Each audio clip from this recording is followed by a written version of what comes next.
Então, continuando o nosso treinamento, essa é a parte 2 do nosso módulo, usando o controle de qualidades, do setor de controle de qualidade, gestão da qualidade do laboratório do Hospital Regional de Betim. Agora, o nosso módulo vai ser sobre alguns conceitos estatísticos. É um módulo um pouquinho mais chato. O objetivo aqui não é estudar estatística, mas sim obter alguns conceitos relacionados aos nossos estudos de controle de qualidade, dos nossos gráficos e de tudo que nós temos feito com relação ao nosso trabalho cotidiano de análise dos nossos controles de qualidade. Bom, quando a gente trabalha com estatística, a gente não consegue estudar uma população inteira. Dificilmente a gente consegue estudar uma população toda. Então, quando a gente faz uma estatística populacional, a gente trabalha utilizando uma amostragem. E é fundamental que essa amostragem seja uma amostragem representativa da minha população. Não adianta eu pegar uma amostragem que seja dados viciados. Ela tem que representar a minha população como um todo. No caso de controle de qualidade, qual vai ser a população que eu vou estudar? O meu controle, que vai representar dados do meu método, da minha metodologia, que vão ser representados pelas minhas amostras de paciente. Então, o ideal é que o meu controle ele seja analisado junto com a minha batelada de exames. Então, o que seria errado? Eu passar esse controle de uma forma diferente do que eu faço com as minhas amostras. Então, eu passo meu controle numa condição especial, dando uma atenção especial para ele. Eu passo ele com o meu equipamento assim que eu acabei de fazer aquela manutenção, aquela limpeza, eu passo ele numa rack separada, né, no melhor período, com o meu melhor analisador, e passo as minhas amostras no horário do dia, em que eu não tenho todos esses devidos cuidados que eu tive com o meu controle. É muito comum isso acontecer quando eu trabalho com controle externo de qualidade. Eu passo o meu controle, seja do PMCQ, ou seja o meu controle da Controlab, naquele dia especial, o dia que eu fiz aquela manutenção diária, a minha manutenção semanal, a minha manutenção mensal, meu equipamento está um brinco com aquele meu melhor analista, eu faço na minha primeira hora do dia, e isso não é representativo, né? As minhas amostras, elas não são passadas com aquela cautela com que eu faço esse meu controle externo de qualidade. Então, o objetivo do controle de qualidade é ele ser rodado da mesma forma com que eu rodo as minhas amostras. Outro conceito dentro do controle de qualidade que é extremamente importante eu considerar é o meu conceito de variabilidade analítica. Eu preciso levar em consideração que não existe um valor único e verdadeiro para uma determinada medição, mas sim uma distribuição de valores verdadeiros. Então, quando eu realizo medições repetidas de um material estável sob condições idênticas, ou seja, o meu controle de qualidade, o mesmo operador, usando os mesmos equipamentos e o mesmo reagente, eu vou obter uma série de resultados diferentes que são decorrentes de uma variação aleatória que ocorre em todo o processo de medida, certo? Não tem como. Eu vou passar um controle de colesterol, que a minha média de resultado de bula, meu alvo de resultado de bula é 200 miligramas por decilitro. Eu vou obter esse mesmo valor todos os dias? Não tem como. É estatisticamente improvável que eu obtenha esse mesmo valor todos os dias. Hoje eu vou obter o valor de 200, amanhã de 201, depois de amanhã de 198. Então eu vou ter uma dispersão desses resultados ao redor da média. E isso é o que a gente chama de variabilidade analítica, que é decorrente de uma variação aleatória. Nós já falamos lá atrás de erros aleatórios e de erros sistemáticos. Depois eu vou pedir para vocês darem uma olhada nos slides anteriores. Então, eis aqui o exemplo anterior que eu dei. Eu tenho aqui um controle de qualidade de um ensaio de colesterol repetido durante 6 dias consecutivos, ok? Então, o que nós fizemos com essa tabela? Nós colocamos em ordem crescente todos os resultados de controle de colesterol que nós medimos do dia 1º ao 100º dia. Então, eu obtive lá o valor de 190, 191, 192, 193, 193, 193, 194, por diante até o final da tabela, certo? E embaixo, o que nós colocamos? Um gráfico é um gráfico que é um histograma de frequência. No eixo X, nós colocamos todos os valores, o gráfico está de 187,5 a 212,5, que é o valor da concentração de colesterol encontrada em miligramas por dl. E no eixo Y, o que nós colocamos? A frequência. Quantas vezes eu obtive aquela determinada concentração do valor de colesterol? Foi uma vez? Foi duas vezes? Foi três vezes? Foi quatro vezes? Certo? Então, um histograma de frequência contra o valor da concentração de colesterol. É isso que está dizendo nesse gráfico, tá? Mostrando o quê? A minha variabilidade analítica em torno das concentrações medidas do controle de colesterol durante 100 dias consecutivos. O que eu quero mostrar para vocês? Que através dessas medições eu tenho uma média. O que vem a ser uma média? A média é uma tendência central.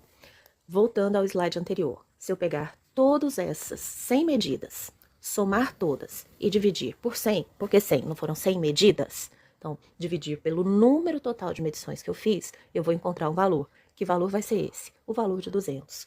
Então, qual vai ser a minha média? A minha média vai ser 200.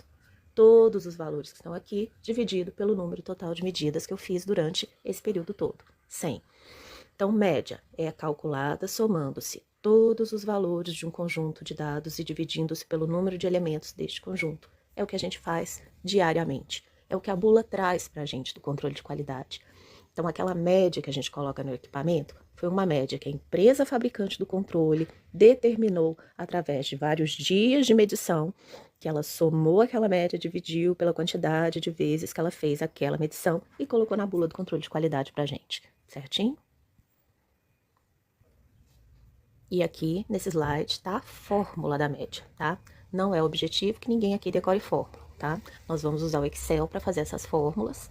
E essa média já vai vir pronta da bula. Algumas eu pretendo alterar, tá? Depois eu vou explicar mais para frente para vocês por quê. Mas eu só quero que vocês saibam que todo cálculo que eu citar aqui, que eu quero que vocês entendam o conceito desse cálculo e não a fórmula, eu vou colocar eles aqui para vocês terem conhecimento de que ele existe. Bom, outro conceito que existe dentro da estatística é o conceito de mediana. O que vem a ser mediana? Mediana corresponde ao valor localizado exatamente no centro da distribuição dos resultados, quando eles são ordenados em modo crescente ou decrescente. Portanto, a metade dos resultados tem valores menores que o valor da mediana e a outra metade tem valores maiores. Quando o número de resultados é par, a mediana é obtida somando-se os dois valores centrais e dividindo-se por 2. Vamos ver isso na prática. Voltando à tabela anterior. Então, eu tenho a minha tabelinha dos valores de colesterol durante 100 dias consecutivos, que vem a ser mediana. Qual que é o centro da minha distribuição dos resultados quando eles são ordenados de ordem crescente ou decrescente? É o 200, tá vendo? O valor da posição número 49º é o 200 e o 50º é o 200. Nesse caso aqui, eu tenho 100 valores, então é número par. Então, qual que é o elemento central? Como é número par, seria o 49º mais o 50º dividido por 2. É isso que tá dizendo ali no conceito. Então, é o 200 mais o 200 dividido por 2, que dá 200. Então, a minha mediana é 200, que corresponde à média. A mediana está igual à média. E no meu gráfico de histograma, é a mesma coisa. A mediana corresponde à média, certinho? Outro conceitozinho importante dentro de estatística é o conceito de moda. Moda é representada pelo valor mais frequente dentro do conjunto dos resultados. Então, vamos de novo à nossa tabelinha. Valores médios da concentração de colesterol. Se você for contar aqui na tabela, valor representante do número 190, 1, 191, 1, 192, 1, 193, 3, 194, 4. Quantas vezes 195 repete? 1, 2, 3, 4, 5 vezes. Então, se você for contar quantas vezes cada númerozinho repete, a gente vai ver que o número 200 repete 10 vezes e é o número que mais se repete. Então, o número que mais se repete é o 200 e ele corresponde à nossa moda. O número 200 é a nossa moda, que é igual à mediana, que é igual à nossa média. Então, ele também está marcado dentro do nosso histograma. Logo, na nossa distribuição, moda é igual à mediana, que é igual à média. Bom, quando eu tenho uma situação em que média é igual a mediana que é igual à moda, eu tenho uma distribuição chamada distribuição gaussiana ou curva de Gauss.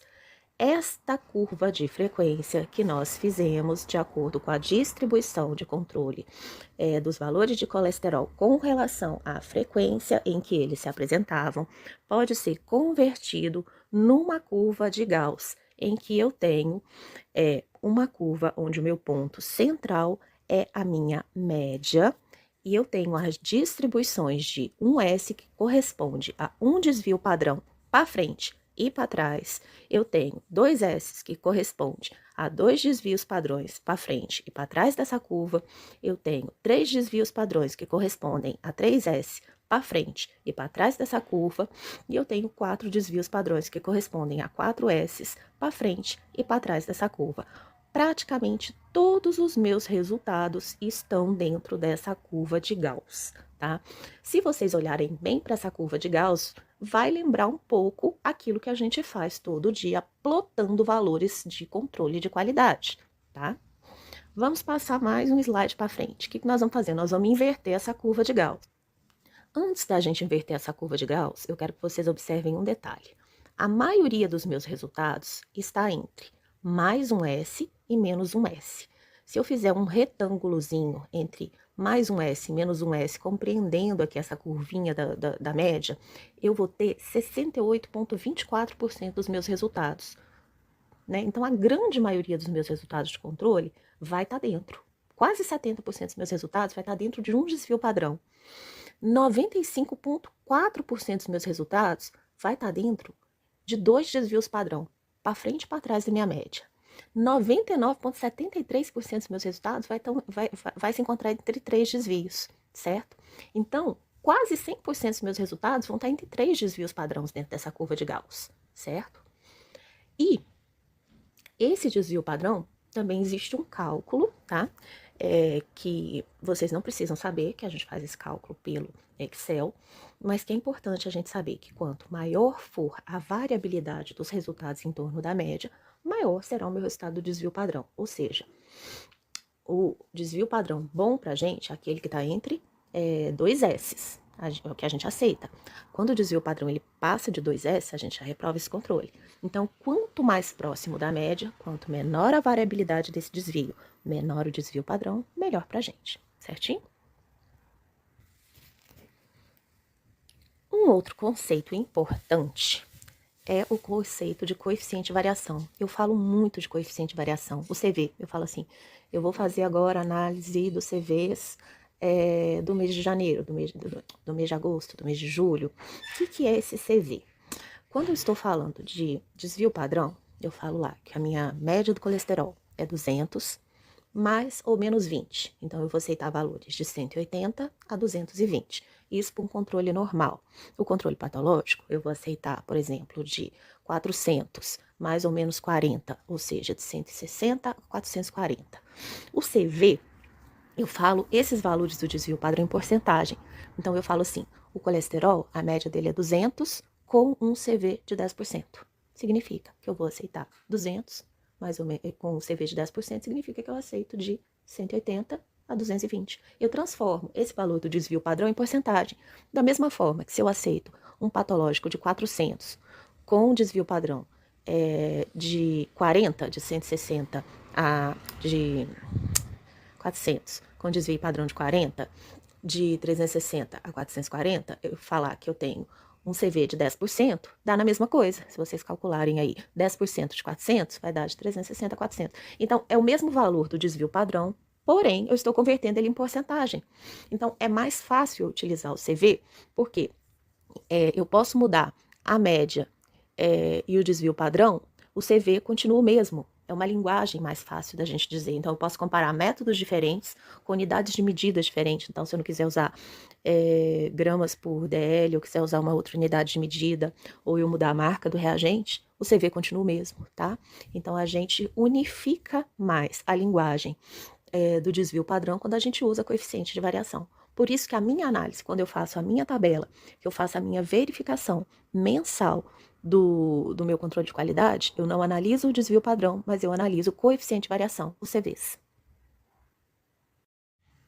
Bom, Agora, nós vamos falar um pouquinho do conceito de erro padrão da média, ou EPM. Bom, a gente já entendeu que quanto mais dados eu tenho, mais próximo eu me aproximo de um valor real, daquilo que seria o verdadeiro valor daquela amostra. Bom, então, se eu tenho dados, vamos supor, de janeiro, de fevereiro, de março e de abril, de 4 meses. Então, eu obtive, dentro do mês de janeiro, compilando meus controles de qualidade de colesterol, uma média de 200 e um desvio padrão de 5. Em fevereiro, compilei todos os meus dados de colesterol, obtive uma média de 209, um desvio padrão de 6,9. Em março, compilei todos os meus dados de controle de qualidade de colesterol, obtive um desvio padrão de 6,1. Em abril, uma média de 205. Em abril, compilei todos os meus dados de controle de colesterol, obtive uma média de 199, um desvio padrão de 5,7. Aí, eu faço uma média das minhas médias, uma grande média desses 4 meses. Seria 203,25. E um desvio padrão cumulativo. O que é esse desvio padrão cumulativo? É o erro padrão da média, que seria 5,9. Qual que é a vantagem de eu fazer o erro padrão da média? Eu aumento o meu limite de confiança do meu resultado e eu diminuo o nível de incerteza do resultado. Por quê? Porque eu acumulo dado de 4 meses. Quanto mais dados, maior o nível de certeza. Simples, né? Deu para entender, né? Bom, o erro padrão da média ele também tem uma fórmula, tá? E, por último, para fechar essa questão estatística, nós vamos entrar num conceito de testes de significância. Bom, se eu tenho um sistema analítico estável, equipamentos bons, reagentes estáveis, a diferença que eu vou encontrar entre os desvios padrões e médios durante vários meses de uso dos controles de qualidade, eles não vão ter significados importantes. Mas em algumas ocasiões, eu vou ter alguma diferença aparente, que pode ser insignificante ou significante. E como é que eu vou saber? Tá? Bom, a importância dessas diferenças, elas podem ser avaliadas usando um teste que se chama teste de significância. Bom, o que vem a ser teste de significância? Então vamos lá. Eu quero saber se os meus dados do mês de janeiro têm significância estatística com relação aos meus dados de fevereiro. Em janeiro, eu tive um desvio padrão de 5 e compilei 26 resultados de controle de qualidade. No mês de fevereiro, eu tive um desvio padrão de 6,9 e compilei 24 resultados de controle de qualidade. E aí, como é que eu comparo esses dados? Vamos lá. Existe um teste de significância chamado de teste de F, em que eu tenho uma fórmula e que eu vou jogar os dados do maior desvio padrão pelo menor desvio padrão ao quadrado e que vai me dar, o valor dessa divisão vai me dar um valor. Quanto mais próximo de 1, mais iguais são esses valores. Então, se o resultado for 1, significa que eu não tenho diferença estatística. Beleza. E se for diferente de 1?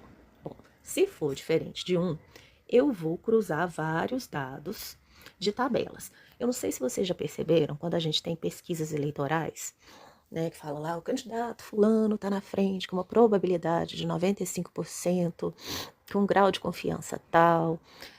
Esses dados de probabilidade, de confiança, eles são jogados em tabelas específicas que contêm graus de liberdade, e eles têm valores tabelados de probabilidades. E a gente cruza esses valores com essas equações de teste de F para poder, no final das contas, dizer se esses desvios padrões são estatisticamente diferentes ou não, dependendo do valor de T e do valor de F. Então, se um é maior que o outro, significa que são diferentes, que um invalida o outro, e se o outro é maior do que um, significa que não são diferentes, tá? Eu mesma tenho dificuldade com isso, mas eu só quero que vocês saibam que não é observando um gráfico e ver que um pontinho está maior que o outro, que significa que são diferentes, ou que um pontinho está na mesma posição que o outro, ou que a gente acha que a diferença é pequena, significa que são iguais. Existem testes estatísticos para saber se aquela diferença estatística é ou não é estatisticamente significante ou não, dependendo dos graus de liberdade que a gente considera no teste, dependendo da probabilidade estatística que a gente considera nesse teste, certo? Então, por hoje, a gente encerra a parte 2 desse módulo.